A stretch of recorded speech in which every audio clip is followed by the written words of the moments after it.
મારું નામ અર્જુન છે. લોકો કહે છે કે નામમાં ખૂબ તાકાત હોય છે, પણ મારા નામ પાછળ કોઈ વીર ગાથા નથી, બલ્કે એક અધૂરી વાર્તા છુપાયેલી છે. મેં પ્રેમ કર્યો હતો, સાચા દિલથી કર્યો હતો, પણ તે પ્રેમ મારી સૌથી મોટી સજા બની ગયો. આજે વર્ષો પછી જ્યારે હું આ ખેતરોની વચ્ચે ઊભો છું, હવાના ઝોકાને પોતાના ચહેરા પર અનુભવું છું, તો લાગે છે કદાચ આ શાંતિ તે ક્ષમાનું ફળ છે જે મને મળી. પણ વાર્તા ત્યાંથી શરૂ નથી થતી જ્યાં હું આજે છું. વાર્તા શરૂ થાય છે મારા બાળપણથી, જ્યાં હું અને મારી માતા મારા પિતાના અવસાન પછી દુનિયા માટે બોજ બની ગયા હતા. જ્યારે પિતાનું દેહાંત થયું ત્યારે હું માત્ર 10 વર્ષનો હતો. તે દિવસે ઘરના ખૂણે ખૂણે સન્નાટો હતો. મા વારંવાર પપ્પાની તસવીર જોઈને રડતી રહેતી. દાદાજીએ ઠંડા અવાજમાં કહ્યું, હવે આ ઘરમાં 2 વ્યક્તિ વધુ નહીં પાવી શકાય, પોતાના માયરે ચાલી જાઓ. માની આંખોમાં આંસુ હતા, પણ અવાજ નહોતો. અમે બંનેએ માથું ઝુકાવ્યું અને કાંઈ પણ બોલ્યા વગર તે ઘરમાંથી નીકળી ગયા. સામાનના નામે એક જૂનું બક્સો હતો અને મારા પિતાની તસવીર હતી. અમે નાનીના ઘરે પહોંચ્યા. એક નાનકડું માટીનું મકાન જે ગામના છેલ્લા છેડે હતું. નાનીએ અમને ગળે લગાવી લીધા, જાણે વર્ષો પછી ખોવાયેલો કોઈ ટુકડો પાછો મળી ગયો હોય. નાનીનું ઘર નાનું હતું, પણ તેમનું દિલ મોટું હતું. ત્યાં જ મારા જીવનમાં માધવી આવી. તે અનાથ હતી. તેના માતા પિતાનું મૃત્યુ એક પૂરમાં થયું હતું. નાનીએ તેને પણ પોતાની પાસે રાખી લીધી હતી. તે મારી કરતાં કેટલાક વર્ષ નાની હતી. મોટી મોટી આંખો, ગોરો ચહેરો અને વાળ હંમેશા નાની ચોટલીમાં બાંધેલા રહેતા. શરૂઆતમાં અમે વધુ બોલતા નહોતા. અમે બંને સાથે રમતા, સાથે અભ્યાસ કરતા અને એકબીજાની દરેક નાની વાતને અનુભવતા. સમય વીતતો ગયો અને આ માસૂમ મિત્રતા ધીરે ધીરે પ્રેમમાં બદલાઈ ગઈ. માધવીની ખામોશી હવે મને બેચેન કરવા લાગી હતી. હું તેની દરેક મુસ્કાનમાં પોતાના જીવનનો અર્થ શોધવા લાગ્યો હતો, પણ ધીરે ધીરે તે મારી દુનિયા બની ગઈ. હું શાળાએથી પાછો ફરતો તો તે આંગણામાં માટીથી કંઈક બનાવતી હોય. હું કહેતો, માધવી, આ શું બનાવી રહી છે? તે મુસ્કુરાતી અને કહેતી, ઘર બનાવી રહી છું. પણ હંમેશા અધૂરું રહી જતું. તેની વાત સાંભળીને મને ખબર નહીં કેમ દુઃખ થતું હતું.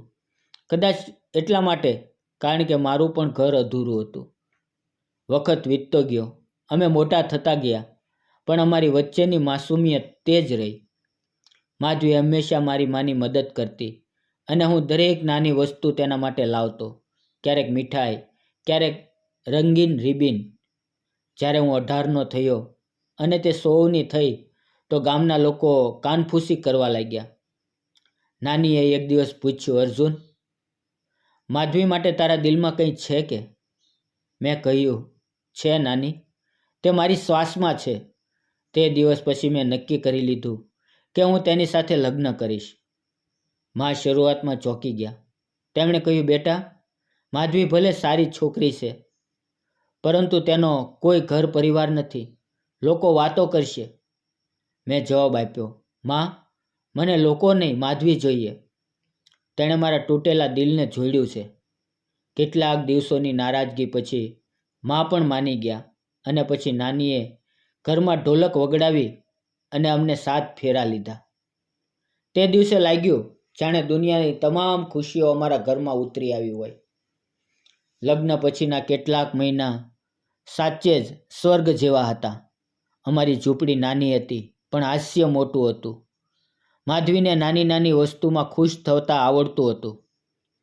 હું ક્યારેક ચૂડીઓ લાવતો તો તે બાળકો જેવી હસીને ખીલી ઉઠતી. ક્યારેક કોઈ પુસ્તક લાવતો તો રાતભર મને વાર્તાઓ સંભળાવતી રહેતી. તે અવારનવાર કહેતી, અર્જુન, અર્જુન, જો જીવન આવું જ ચાલતું રહ્યું તો મને બીજું કંઈ જોઈતું નથી.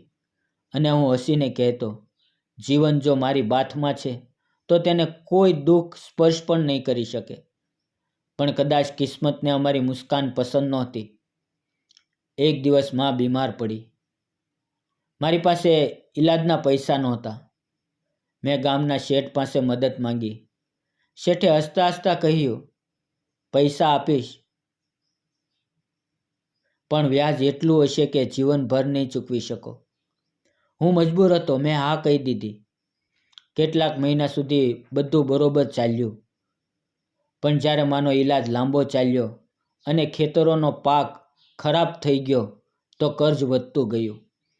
શેઠે એક દિવસ ધમકી આપી, જો પૈસા ન આપો તો તમારું ઘર અને જમીન મારી થઈ જશે. માધવીએ તે રાત્રે ચૂપચાપ મારી હથેળીઓ પકડી લીધી અને કહ્યું, અર્જુન, હું કંઈક કરીશ, તું ચિંતા ન કર. મેં તેની આંખોમાં ઝાંક્યું. તેમાં અજીબ સી દ્રઢતા હતી. મેં માત્ર કહ્યું, કંઈક ખોટું ન કર માધવી. પણ આગલી સવારે જ્યારે હું ઉઠ્યો તો માધવી ઘરે નહોતી. 3 દિવસ સુધી તે પાછી ન આવી. મારું દિલ ડરથી કાપતું રહ્યું. પછી ચોથા દિવસે તે પાછી આવી. પણ તેની આંખોમાં તે ચમક નહોતી.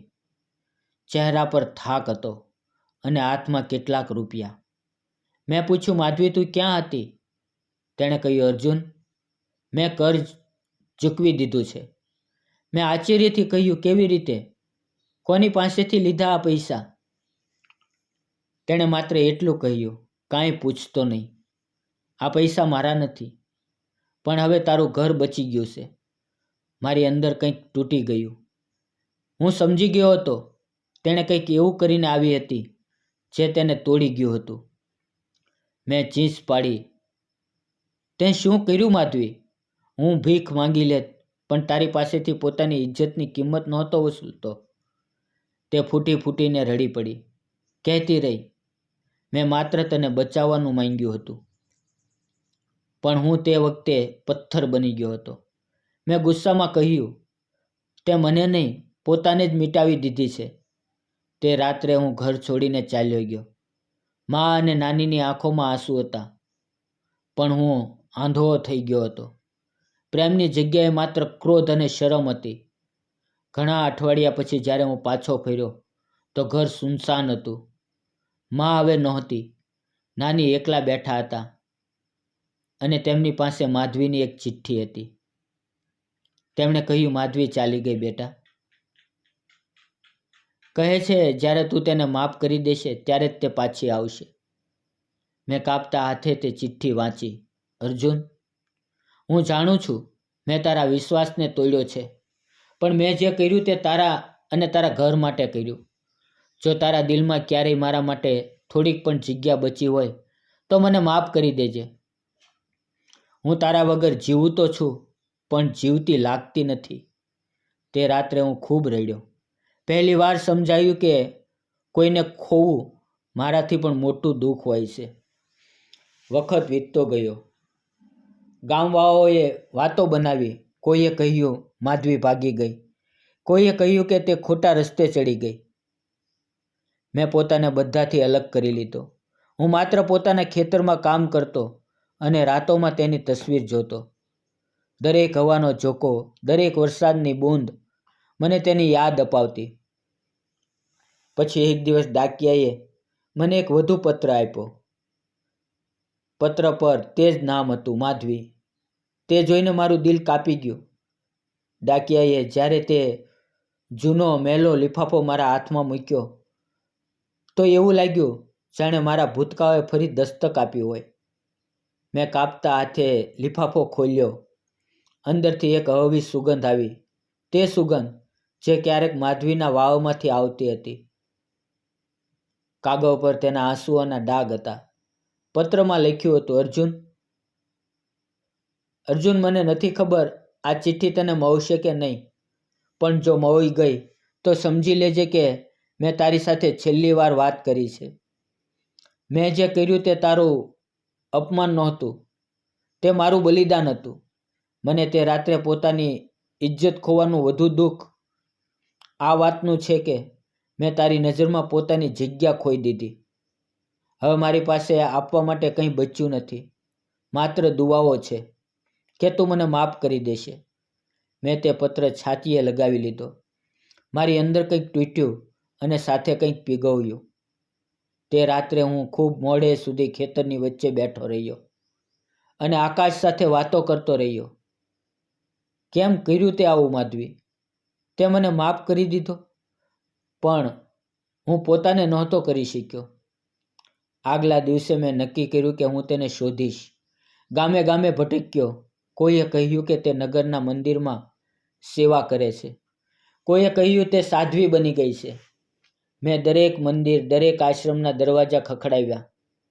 દરેક જગ્યાએ તેની યાદની ગૂંજ સંભળાતી, પણ તે પોતે ક્યાંય નહોતી. દિવસો વીતતા ગયા. હું વૃદ્ધ થતો જતો હતો, પણ મારો અપરાધ જવાન હતો. દરેક દિવસે મારા દિલને ખાતો. એક દિવસ હું થાકીને એક પહાડી પર બનેલા મંદિરમાં જઈને બેઠો. ત્યાં એક વૃદ્ધ સાધુ હતા, શાંત અને કરુણાથી ભરેલા. તેમણે મારી આંખોમાં જોઈને કહ્યું, તમે કોઈની શોધમાં છો? મેં કહ્યું, હા, હું મારા પાપોની શોધમાં છું. તેમણે હસતા હસતા કહ્યું, પાપની શોધ ન કરો, પ્રાયશ્ચિતનો માર્ગ શોધો. મેં પૂછ્યું, કોઈને માફ કેવી રીતે કરી શકાય? જેણે છેતરપિંડી કરી હોય. તેમણે કહ્યું, જ્યારે તમે કોઈને માફ કરો છો ત્યારે તમે પોતાને મુક્ત કરો છો. માધવીને નહીં, પોતાને ક્ષમા આપો. તેમના શબ્દ તીર જેવા મારા દિલમાં ઉતર્યા. કદાચ પહેલી વાર મેં સમજ્યું કે મારી સૌથી મોટી ભૂલ ગુસ્સો હતો, અહંકાર હતો.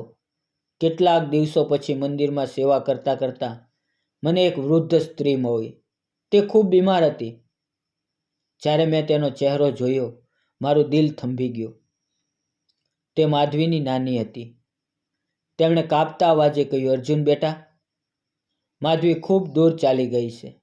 તે અહીંયા આવી હતી. તે શેઠ જેણે તારી પાસેથી કર્જ લીધું હતું, તેણે જ તેને પોતાના ઘરે બોલાવી હતી. પૈસા આપવાના બહાને માધવીએ બધું સહન કર્યું, જેથી તું પોતાનું ઘર બચાવી શકે. હું સ્તબ્ધ રહી ગયો. આંખોમાંથી આંસુ નહીં, પણ લોહી વહેવા લાગ્યું. તે આગળ બોલ્યા, જ્યારે તું તેને છોડીને ગયો, તે તૂટી નહીં, તેણે પોતાને ભગવાનને સમર્પિત કરી દીધી. તે કહેતી હતી, અર્જુન મારાથી નારાજ નથી, માત્ર પોતાની સાથે લડી રહ્યો છે. હું ત્યાં જ જમીન પર પડી ગયો. મને લાગ્યું જાણે ધરતી મારા પગ નીચેથી ખસી ગઈ હોય. મારા હાથમાંથી તે બધું ફસકી ગયું હતું જે ક્યારેક મારું હતું. તે રાતે હું સૂઈ ન શક્યો. મેં પહેલી વાર પોતાને અરીસામાં જોયો. ત્યારે એક માણસ નહીં, એક અપરાધી ઊભો હતો. મેં પોતાની છાતી પર હાથ મૂક્યો. દિલ ધડકતું હતું, પણ જીવતું નહોતું લાગતું. મેં તે જ રાત્રે બધું છોડી દેવાનો નિર્ણય કર્યો. મેં પોતાની જમીન, ઘર, પૈસા બધું ગરીબોમાં વહેંચી દીધું. મેં વિચાર્યું, કદાચ આવું કરવાથી મારું પાપ હળવું થઈ જશે. મેં પોતાની ડાયરીમાં લખ્યું, મેં માધવીને ખોઈ નહોતી, મેં તેને ઠુકરાવી દીધી હતી. હવે જો મને શાંતિ જોઈએ તો મારે પોતાને સજા આપવી પડશે. મેં મારું આગલું જીવન સમાજ સેવામાં લગાવી દીધું. સવારે મંદિરમાં સફાઈ કરતો, દિવસે બાળકોને ભણાવતો, રાત્રે ભૂખ્યાને ખાવાનું ખવડાવતો. લોકો મને અર્જુન બાબા કહેવા લાગ્યા, પણ હું જાણતો હતો આ બાબા નથી, આ પાપી અર્જુન હતો, જે હવે પોતાને સુધારવા નીકળ્યો છે. ઘણા વર્ષ આવી જ રીતે વીતી ગયા. દરેક દિવાળી, દરેક હોળી પર હું મંદિરમાં એક દીવો પ્રગટાવતો માધવીના નામે. તે દીવો બુઝાતો નહોતો, કારણ કે કદાચ તેના નામમાં હવે પણ દુઆ હતી. એક દિવસ મંદિરના દરવાજે એક વૃદ્ધ ડાકીયો આવ્યો. તેના હાથમાં એક જૂનું સંદૂક હતું. તેણે કહ્યું, આ કોઈ માધવીએ છોડ્યું હતું તમારા નામે. મેં કાપતા હાથે સંદૂક ખોલ્યું. અંદર એક પત્ર અને એક લાલ ચૂડી હતી, તે જે મેં ક્યારેક તેને આપી હતી. પત્રમાં લખ્યું હતું, અર્જુન, જ્યારે તું આ વાંચી રહ્યો હશે ત્યારે હું નહીં હોઉં. મેં તારા પ્રેમને ક્યારેય છોડ્યો નથી, માત્ર પોતાને તારાથી દૂર કરી દીધી. જેથી તું પોતાને પામી શકે. હવે હું તારી અંદર રહીશ, તારી દરેક શ્વાસમાં, તારી દરેક પ્રાર્થનામાં. જો તું સાચે જ મને પ્રેમ કરે છે તો કોઈ બીજાને તે પત્ર આપ જે એકલો છે. આજ મારું પ્રાયશ્ચિત પણ છે અને તારો મોક્ષ પણ. મારા હાથ કાપી ગયા. મેં તે લાલ ચૂડી કપાળે લગાવી અને આકાશ તરફ જોયું. માધવી, તે મને સજા નથી આપી, તે મને માફ કરી દીધો. તે દિવસ પછી મેં ક્યારેય તેના વિશે ખરાબ વિચારવાનું બંધ કરી દીધું. મેં સમજી લીધું, પ્રેમનો અર્થ મેળવવાનો નથી, પરંતુ કોઈ માટે પ્રાર્થના કરવાનો હોય છે. હું હવે તે જ પહાડી પર રહું છું જ્યાં તે મંદિર છે. સવારે સૂર્યની પહેલી કિરણ જ્યારે મારી આંખો પર પડે છે તો મને લાગે છે તે માધવીનો હાથ મારા માથા પર છે. ક્યારેક હવામાં તેનું હાસ્ય સંભળાય છે, ક્યારેક મંદિરની ઘંટીઓમાં તેનો અવાજ. લોકો કહે છે અર્જુન બાબા હવે ખૂબ શાંત છે, પણ સત્ય એ છે કે મારી શાંતિ મારી સજા છે. મેં પોતાને માફ નથી કર્યો, માત્ર એટલું સમજી લીધું કે માફી પણ એક સાધના છે. હવે મારી ઉંમર 60ની પાર છે.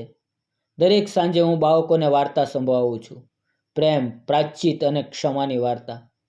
લોકો સાંભળીને રડે છે, પણ હું મુસ્કુરાતું છું, કારણ કે હવે આંસુ નથી વહેતા, માત્ર શાંતિ બચી છે. મેં પોતાની છેલ્લી લીટી ડાયરીમાં લખી છે.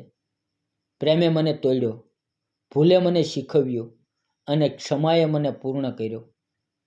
આજે હું સમજું છું, ખુશીનો અર્થ કોઈને મેળવવામાં નથી, પરંતુ તેના માટે બદલાઈ જવામાં છે. માધવી હવે મારી અંદર છે, મારી દરેક શ્વાસમાં, મારા દરેક પ્રાર્થનામાં. અને જ્યારે હું છેલ્લી વાર આંખો બંધ કરીશ તો યકીનન તે મને લેવા આવશે, મુસ્કુરાતી હોય, જેમ તે દિવસે જ્યારે તેણે પહેલી વાર કહ્યું હતું, અર્જુન, જો જીવન આવું જ ચાલતું રહ્યું તો મને બીજું કંઈ નથી જોતું. પ્રેમ ત્યાં સુધી અધૂરો છે જ્યાં સુધી તેમાં ક્ષમા ન હોય, અને જીવન ત્યાં સુધી બેચેન છે જ્યાં સુધી આપણે પોતાને માફ ન કરીએ. મિત્રો, આ વાર્તા તમને જો ગમી હોય તો પ્લીઝ લાઇક, શેર અને સબસ્ક્રાઈબ કરજો. વિડીયો પૂરો જોવા બદલ ધન્યવાદ મિત્રો.